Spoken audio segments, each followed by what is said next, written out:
More and more young people are signing up as organ donors in northwest China's Gansu province.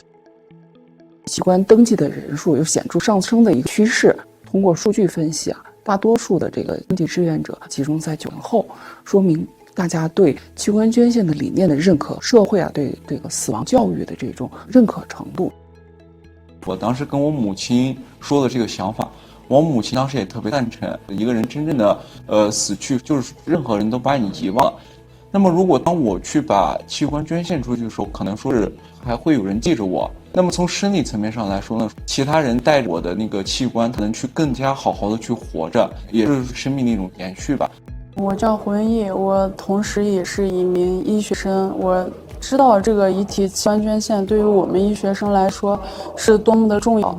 如果没有人捐献的话，很难就是学得更好。我就希望我是那一颗小的星火，然后能照亮更多医学生的路。我希望他们以后能学得更好，拯救更多的患者。